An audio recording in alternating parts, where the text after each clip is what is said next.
बिस्मिल्लाहिर्रहमानिर्रहीम। अस्सलाम वालेकुम। 9th क्लास के मैथ का लेक्चर है। एक्सरसाइज हमने 6.2 शुरू करनी है। उस एक्सरसाइज करने से पहले कुछ की कॉन्सेप्ट हैं जो हमें समझने पड़ेंगे, ठीक है। यानी कि 6.2 के अंदर क्वेश्चन नंबर 1, 2 और 3 जो है उसके लिए कुछ कॉन्सेप्ट हैं, तो उसको हम डिस्कस करेंगे, फिर हम क्वेश्चंस की तरफ जाएंगे।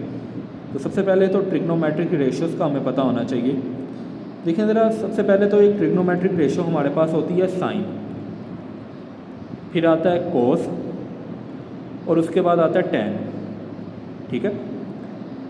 साइन का जो को फैक्टर है वो कोसिकेंट थीटा होता है, कोस का जो को फैक्टर है वो सीकेंट थीटा होता है, और टैन थीटा का जो को फैक्टर है वो कोट थीटा होता है।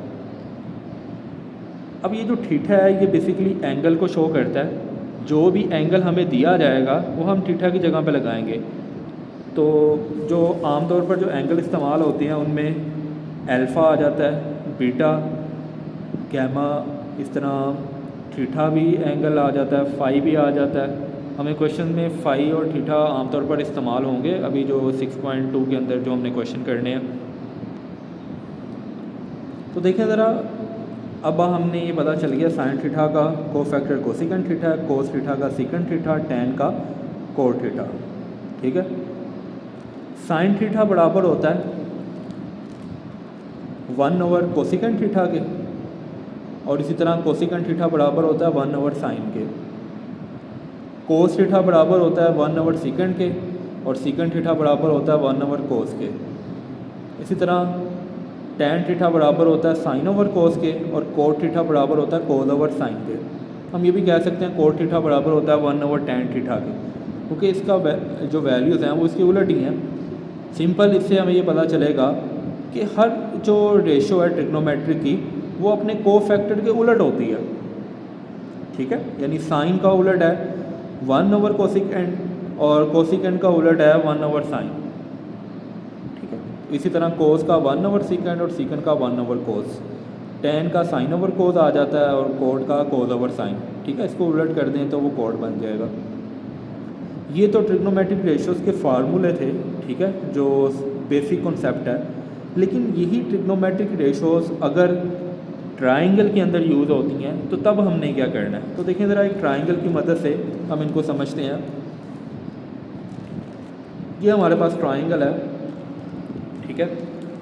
3 पॉइंट्स हैं इसके, ए, बी और सी। ये राइट ट्राइंगल है जिसमें 90 का एंगल होता है। 90 का एंगल जो है वो स्ट्रेट होता है, ठीक है। अब ये एंगल है थीटा हमारे पास। तो ये जिस लाइन के ऊपर एंगल बनता है ना, देखें ये एंगल ऐसे बन रहा है, ठीक है। तो बेसिकली ये जो लाइन है जो नीचे वाली है ये बेस बन जाती होती है, ये एंगल की बेस है। एंगल का इनिशियल पॉइंट तो यहाँ पे है, तो फिर ये इस एंगल की बेस है। इस एंगल के ऊपर जो ऐसे स्ट्रेट लाइन आएगी जो 90 का एंगल बनाएगी वो परपेंडिकुलर होगी। परपेंडिकुलर को PRP शॉर्ट फॉर्म में लिखा हुआ है, आप ऐसे लिख सकते हैं, ठीक है। और बेस और परपेंडिकुलर को मिलाने वाली जो लाइन है वो हाइपोटेन्यूज कहलाती है, ओके। यानी कि एंगल जिस लाइन के ऊपर बनता है वो बेस होती है, उस बेस के ऊपर जो ऐसे स्ट्रेट लाइन आती है वो परपेंडिकुलर, और परपेंडिकुलर और बेस को मिलाने वाली लाइन क्या है, हाइपोटेन्यूज, ठीक है।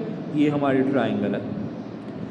उसके बाद अब जो sine theta, cos theta, tan theta और इनके जो को फैक्टर हैं वो ट्राइंगल में कैसे फिट होंगे ये भी हमने देखना है। तो सबसे पहले देखें, साइन थीटा जो है वो बराबर होता है परपेंडिकुलर ओवर हाइपोटेन्यूज, और इसी तरह इसका जो को फैक्टर है कोसिकेंट थीटा वो साइन का उलट होता है, तो इसलिए ये हाइपोटेन्यूज और परपेंडिकुलर हो जाएगा। देखें सेम इसका उलट, ये हाइपोटेन्यूज इधर नीचे था, इधर ऊपर आ गया, ये ऊपर है तो ये इधर नीचे आ जाएगा। उसके बाद है कोस थीटा, ये बराबर है बेस ओवर हाइपोटेन्यूज, तो इसका को फैक्टर सीकेंट थीटा होता है, तो सीकेंट थीटा कोस का उलट है, तो देखें ये हाइपोटेन्यूज ओवर बेस आ गया, ठीक है, इसका उलट हो गया।